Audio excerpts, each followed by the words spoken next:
I like the way John greeted us up front when he said, "Howdy." Howdy. C minus. Howdy. Howdy. Now. I love to see on television when a reporter goes out on the street and just asks different people questions.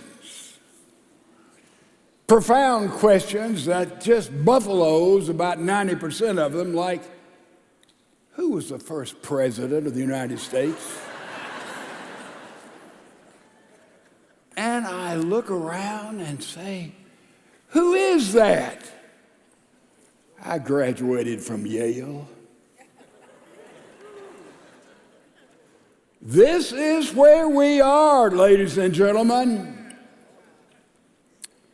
Recently, I love one reporter went out and asked the question of people, and he went up to a very lovely, cultured lady and said, "What kind of man are you attracted to, a conservative or a liberal?" And she answered, 3 C's. A Christian man, a conservative, and a cowboy.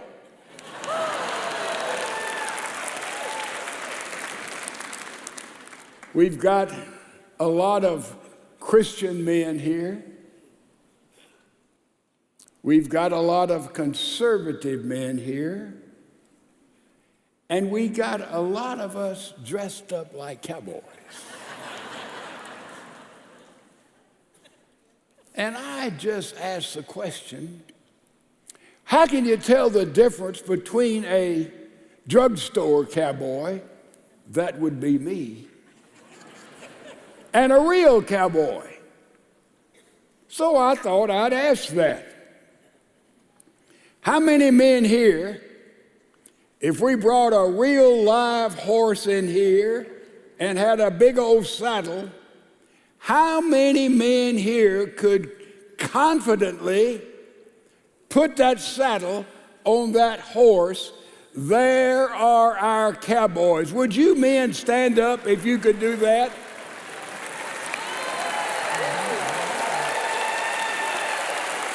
Remain standing.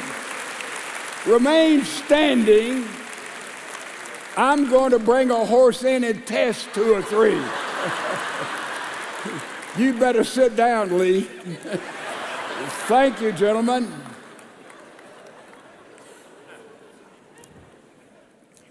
We've been studying the book of Psalms. We're going to go through Psalm 1 through Psalm 23. We've already looked at Psalm 1 and Psalm 2. They are the introductory psalms. Really, they in the original were just one psalm. And then you move on into Psalm 3 that we have looked at. And we've looked at Psalm 4, and now we're going to study Psalm 5. We put these 3 psalms in a context. Absalom revolted against his father, turned the people of Israel, over half of them, against David's righteous reign. And now David ran in the middle of the night with his little group, and they went down across the Kidron Valley, and they spent the night until finally they crossed Jordan, and they marched and ran until they went all the way up and crossed the Jabbok River, which is a tributary of the Jordan about 25 miles from the Dead Sea. And now you have these 3 psalms, written evidently by David as he was fleeing. And Psalm 3 is called a morning psalm. Remember, he awakened in all probability and began to write in his devotional word this fabulous hymn. That's a morning psalm. And then chapter 4 is an evening psalm, that which he would have prayed and written in the evening. And then chapter number 5 that we're going to look at today, it is another morning psalm. And it was written in the morning in the most difficult period in the life of David. Surrounded by thousands, a revolution by his own favorite son, way in the backside of nowhere, trying to go and get a mountain people to come and be a part of his defensive now army.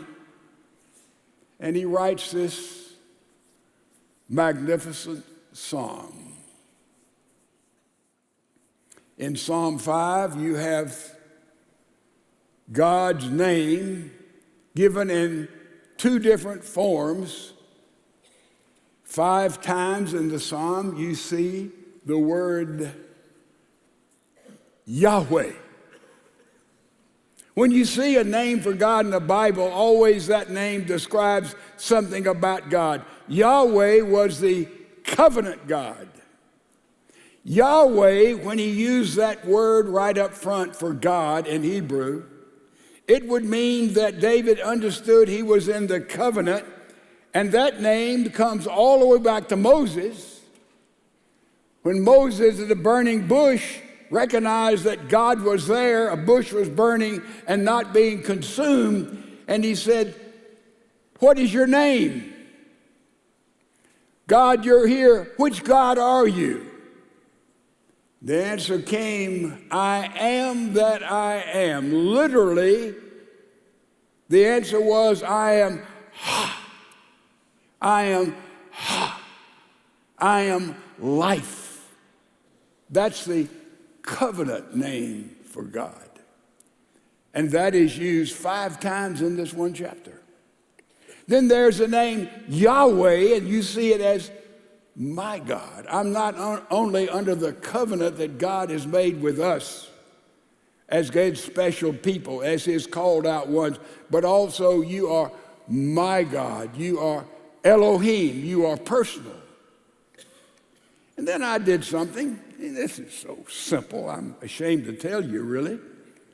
I looked at the book of Psalms and I just sort of thumbed through it. And I bumped into something that everybody knows. I knew it. I'd never really thought about it. All these Psalms begin, with few exceptions, with God, with Lord. 5 different names for God in the book of Psalms. God, God, God, Lord, Lord, Lord, King, King, King. And I said, somebody just pick up Psalm, the hymn book, Psalm full of prophecy, full of praise. Psalms put to music. In fact, Psalm number 5, if you read the little introduction to it, says it was put to an orchestra of flutes when it was sung in worship. I asked Rodney Brooks, Pastor Brooks, about an orchestra of flutes. He said he couldn't imagine such a thing. But that's the accompaniment that later on was put to this psalm that was written by David in the most extreme moment of his life. So all the way through Psalms, Psalm 1, Psalm 150, God, God, God, Lord, Lord, Lord, over and over, King, King, King. Did you know if somebody would pick up Psalms and they were agnostic? Well, I don't know if there's a God or not. I'm wise. I'm going to wait and get all the returns. Or they were atheistic and they'd say, no, there's no God. I mean, this whole God business is, it hadn't been proven. It's myth. So they wouldn't be thrilled by the music and the majesty and the praise and the prophecy they find in Psalm, because God is a great big question mark. At the same time, I was reading Eric Metaxas' book, Is Atheism Dead? By the way, whatever book you might read, take time, order it, buy it. Is Atheism Dead by Eric Metaxas will change your view of science, and if you have any doubt about God, or you're supposedly some kind of pseudo-intellectual that, I'm an agnostic, I don't know whether there's a God or not, I'm going to wait some more evidence will come in. Read this book, get back with me, because it is the counter book to that which was on the front page of Time magazine in 1966. And the front page said, "Is God dead?" And I remember clearly some reporter asked Billy Graham about this front page article, which really was not so much that God was once here and God died, but was an atheistic position that there is no God. They asked Billy Graham about it. He said, "God has died?" He said, "That's strange to me. I talked to him this morning." But when you talk about is there God or is there no God, you sort of got two extreme views. There's one view by a lot of scholars and a lot of people, and some of them have expressed this boldly, that they do not want there to be a God. Yep. Friedrich Nietzsche said this, and he was quite honest. He said, I don't believe there's a God. I don't want there to be a God because it will mess up my sex life. Yeah. And a lot of people don't want there to be a God because the hedonistic lifestyle in which so many people live, I, me, my mind, pleasure, what I want to do, I've worked out my own deal, I'm satisfied with this, and I can handle this. They don't want there to be a God. If there is a God, he needs to be way, way up there, and if I need you, I'll call you. A lot of people do not want there to be a true and living God. And there's another group that wants there to be a God, hopes there to be a God, and thinks, well, maybe there is a God, and I kind of think there's a God. I'm going to tell you something, folks. An amazing thing has happened since 1966. The high water mark, I think, of accepted atheism, agnosticism. And if you have not stayed up to date, I've got a surprise for you. Science has now conclusively proven, be careful, this is not an overstatement, that there is indeed a God. Science. Now stay with me. A lot of people who are in the intellectual category still are back there in 1966, and they think that science continually has proved there's no creator, there's no ultimate personality. And the truth is, the opposite has taken place. And as we look at praise to God, prayer to God, singing to God, insights about God, learning the character of God as we go through Psalms, we're going to bump into this all the way through. And I'm going to begin with just one simple statement. Science has proven there is a God going back to a relatively recent affirmation, and that's the Big Bang. You say the Big Bang Theory. The Big Bang is no longer a theory. It is established science. Well, what is the Big Bang? It simply says that there was a moment in which out of nothing came the creation. The theologians call it creation ex nihilo. You see, up before the Big Bang was affirmed by the scientists, up to that time, the argument was, well, as you move through and there's infinite time, anything can happen through evolution, right? That's the argument. That's the evolutionists. Because given enough time, you can take some scum out of a primeval swamp, and that scum will develop into a cell and then into life, and life of all forms by chance, random observation events, because time is infinite, right? That's the argument you run into all the time when you talk about design and evidence of God. But once the Big Bang was established by, I guess, Einstein was beginning of it, and others even prior to him, and then the Hubble telescope, and then we move today to a telescope infinitely more powerful than Hubble. And all of a sudden science, and I won't get into this too deeply because I can't go very deeply. I can't go very deep myself. But science starts and moves toward the Big Bang, and you have an effect. You always have a cause, right? Anybody want to debate that? Bang, an effect. Slap my hands together. What's the cause? Took my muscles, slapped it together. The effect is that noise and the reddening of my hands, right? There's a cause and effect behind everything. But scientists so many times work in the other way. They look at an effect and they ask, what is the cause? Follow me? Here's something. Where did it come from? How did it get there? And through this looking at effect and going to the cause and looking to the effect and going to a cause, Oppenheimer, so many scientists, they came to the position that there was a moment in which there was a Big Bang.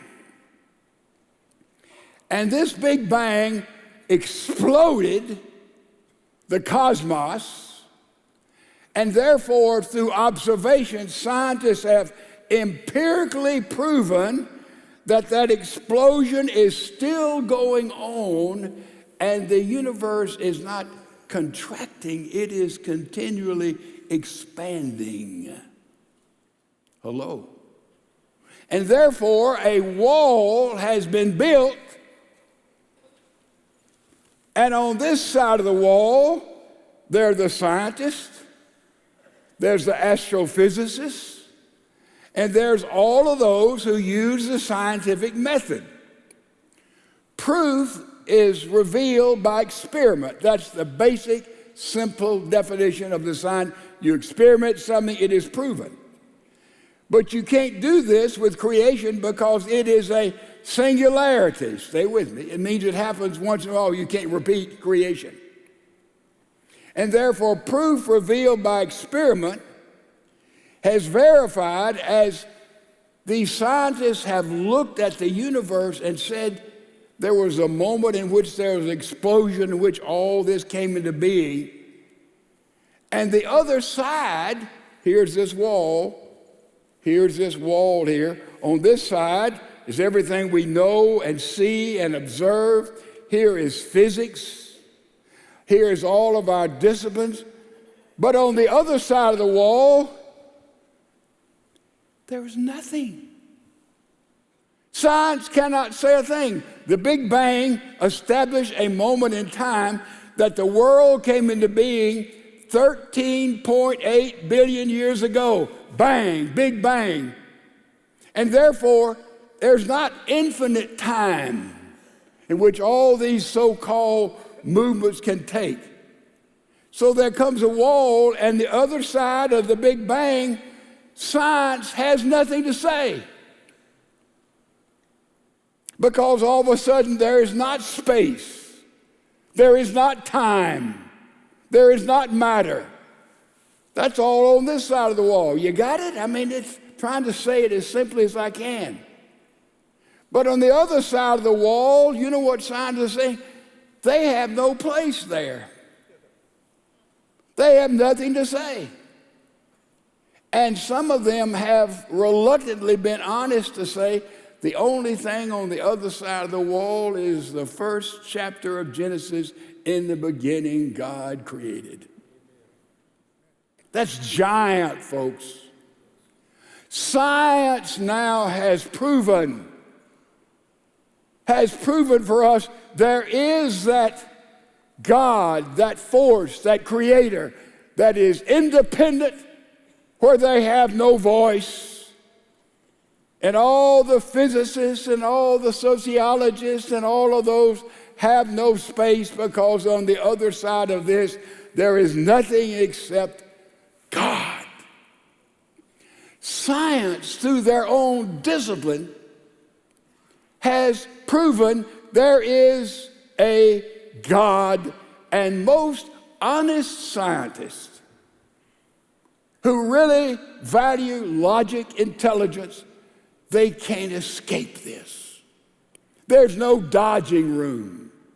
So therefore, if you're caught back in 1966, as many of our pseudo-scholars in universities and schools are, they're not up to speed, because their own discipline has proven the reality of Almighty God.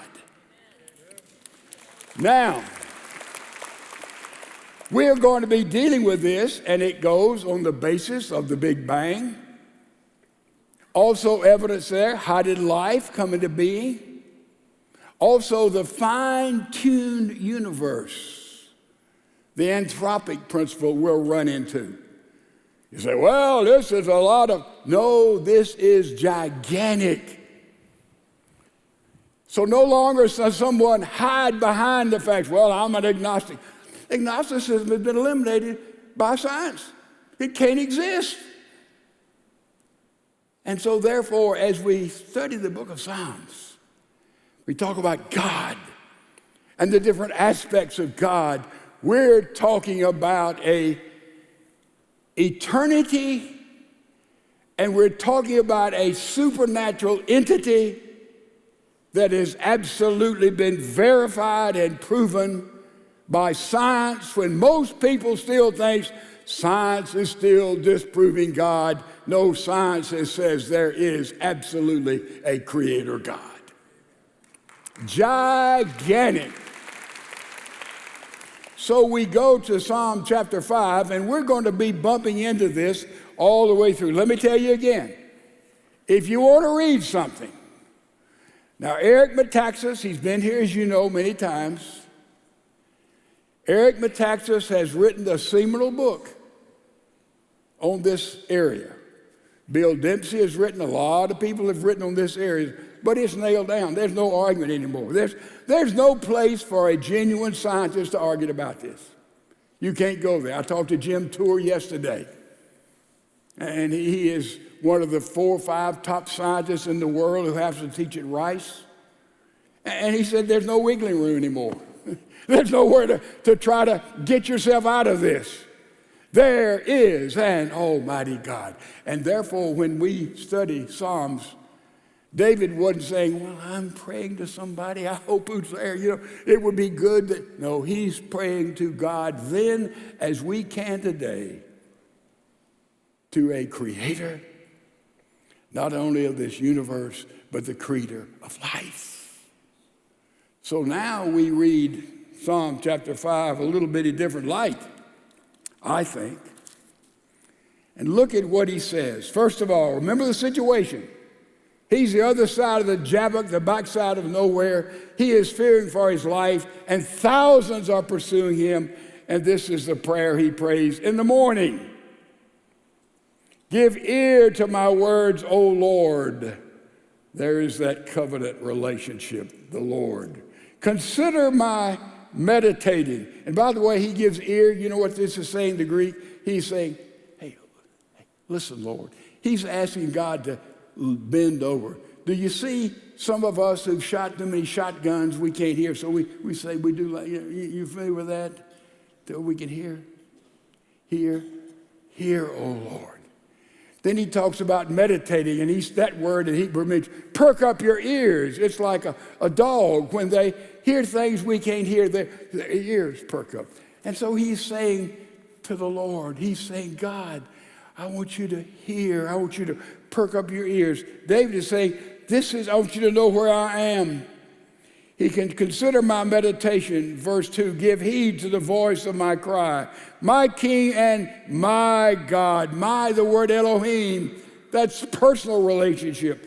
He's not praying to, like the Unitarians, to whom it may concern. No. He's praying to a God he is in covenant with. he is praying to a personal God.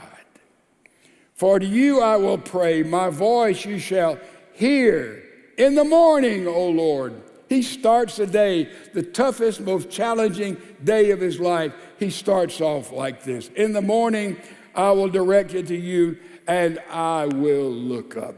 That's the way to start a day, ladies and gentlemen. In the morning, look up to him. It'll change everything about your day. And the most challenging, difficult day in the life of this king, he started with this morning psalm. Then he says, for to you are not a God who takes pleasure in wickedness, nor shall evil dwell with you. The boastful shall not stand in your sight. You hate all workers of iniquity. You shall destroy those who speak lies. David was a liar. Did you know that? He lied to 2 kings. And because one of his lies, when he was running from Saul, Saul went and killed 58 different priests. David lied about Bathsheba. David lied about Uriah. David was a liar, but what happened? David went to God with total, complete forgiveness, and he was changed again, and God eliminated his sin. Let me tell you something. Years ago in Cambridge, a bunch of scholars were gathered, and they were talking about, theologians, what is the uniqueness of Christianity? And they were talking about all the religions of the world. This is different. Christianity believes this. No, there's a little bit of that here. And C.S. Lewis walks in the room. So they're debating about the uniqueness of Christianity. And they said, Dr. Lewis, what do you think is the uniqueness of Christianity? He said, one thing. From all the major religions of the world, one thing. They said, what is it? Forgiveness. Forgiveness. David had been forgiven. And then we see he wakes up with the Lord and he says simply, Lord, listen to me. The Lord abhors the bloodthirsty and deceitful man. For as for me, he says, into your house in the multitude of your mercy. David knew he had been forgiven. The fear of you, that's worship. You I will worship towards your holy temple. David was in covenant with God. God was personal to him, and he said, Lord, listen to me in this moment, this morning of my extremity. Next thing he says, lead. Lead. Verse 8, lead me, O Lord, in your righteousness because of my enemies. Make your way straight before my face. Isn't that it? You see where he is? You see where we are? He wakes in the morning. He said, Lord, I'm in covenant with you. I have a relationship with you. And Lord, I want you to listen. I know you won't listen to those who are out of fellowship with you. You can't hear them, their wickedness, their lying. But I've been through that, and you have forgiven me. And therefore, he says now, lead me. Boy, lead me, direct me. Man, he had enemies all around. He had his troops being marshaled. He needed God to lead him. He said, I want you to lead me, so with my face, I'll make the right decision in life. Isn't that what all of us want? Every day, Lord, lead us. Lord, help us make wise, godly decisions. Help us to be accurate, to know where we're going, what we're saying, what we're doing. He's saying, lead me. And then look what he says. He said, legislate those who are out of relationship with you, for there is no faithfulness in their mouth. Their inward part is destruction. Their throat is an open tomb. They flatter with their tongue. Pronounce them guilty, O God. Let them fall on their own counsels. Cast them out in the multitude of their transgressions, for they have rebelled against you. This week, the last couple of weeks, we've been reading about that horrific disaster in Ohio, Palestine, Ohio. And I am absolutely astounded as to how our federal government has responded to those people. I can't believe it. Here are basically blue-collar people, about 3,000 or 4,000, in the metropolitan area. Here is a train that comes through that was not marked as a train carrying hazardous materials. Oh no. You see, a train carrying hazardous materials would have to have special protection, special safeguard. Oh, this train escaped that. I wonder how. I wonder why. You know, it is a matter of money. Hello, Dolly, wake up. And now you have this horrific crash. And these chemicals escape in the whole area. They penetrate everything. And now, think about a young couple, minimum wage, just had a baby, went way out on a limb, building a little house, trying to get ahead, working hard, 2 jobs. And now what's that property worth? What will it ever be worth? How will they ever know the water, the air is clean? What should the government do? Very simply, go in immediately. Give all those people housing in safe places away. Bring doctors to see what has happened with what has already happened and take place and make them whole again. We do it for aliens who go across our border and not even citizens. Can't we do it for the common people when emergencies come and they can't do it themselves? Immorality. Oh, the preacher is talking politics. No, I'm talking basic human morality in our culture.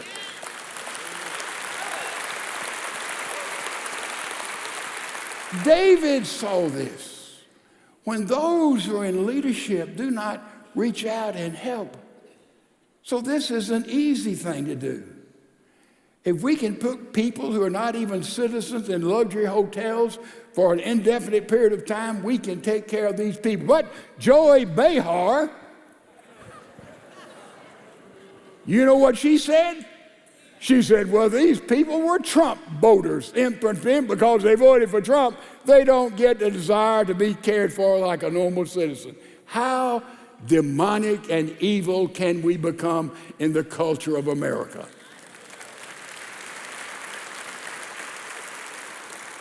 David saw this in the rebellion. And if you don't think we're in a rebellion right now, I want to speak with you for a moment. If you don't think we're in a war right now for the basic Judeo principles upon which our nation stands, I want to speak with you after the service. It is obvious to us. And it's time for us to speak and live out the truth in love, and hopefully we'll have enough compassion less to touch those, even those who've been totally wiped out, disenfranchised. Wonder what the property values went down in that area. Anybody want to buy any land around Palestine? But thank goodness, with their great wisdom, they have taken how many thousands of gallons of water and waste, and they have buried it right outside the city of Houston, Texas. Man, that's brilliant, isn't it? You say, well, the scientists have proven it's way down below the aquifer. How much evidence can you show me that that works, ladies and gentlemen? Bring that forward, would you? Can't do it. Can't do it. You see how deadly it is when we move away from basic principles of God, Judeo principles of caring for the least, the last, the lost, independent of any other standards, anything that divides us. Economic color, that's all nonsense when we're in the family of God, and that's who we are to be in the church and prayerfully in the United States of America.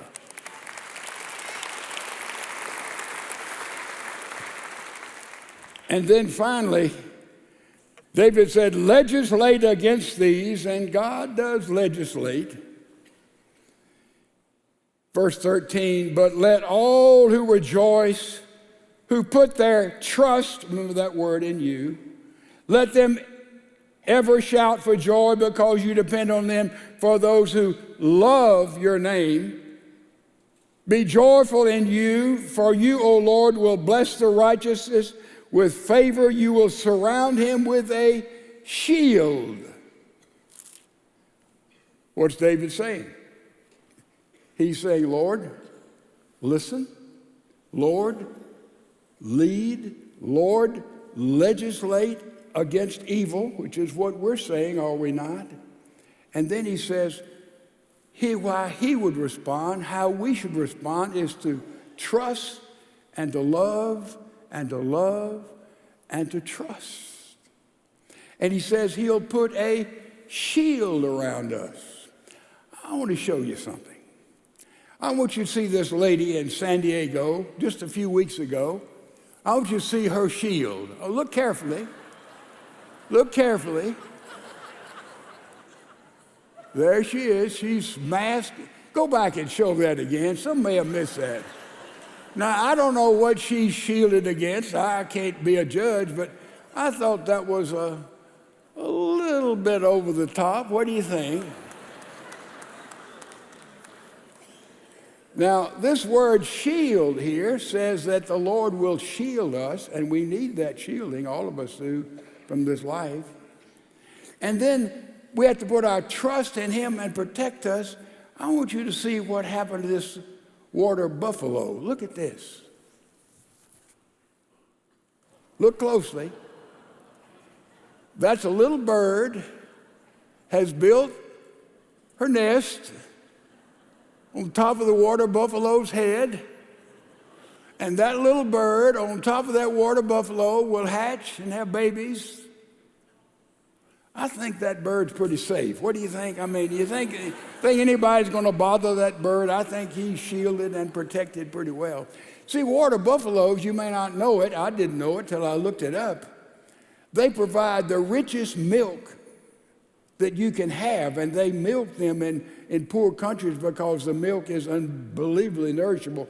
And evidently, this is not an uncommon thing, that they will entertain, nest, as protecting those birds, because those birds can hatch and have chickens and biddies on and on and on. And I can guarantee you, nothing's going to mess with that water buffalo. Shielded, protected. That's what God does for his people, folks. And we're to be a part of the shielding and the protecting in the culture in which we live. And therefore, we have to speak out in love. Well, you didn't sound like loving a while ago. No, I was indeed loving. We are to speak out in love, because sometimes love identifies evil. And you have your children, you don't say, don't do that. That's the wrong way to go. You're not even suitable to be a parent, right? And God does that to us. God does that to us. That's how much he loves us. So the bottom line is, as we understand more and more of God, as we throw away any possible ground for doubting or holding in our minds, ladies and gentlemen, all the returns are in from every scientific discipline. There is a creator God.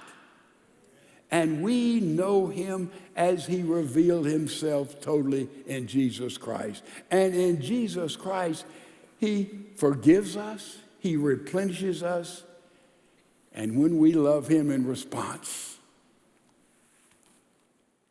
he puts a shield around us.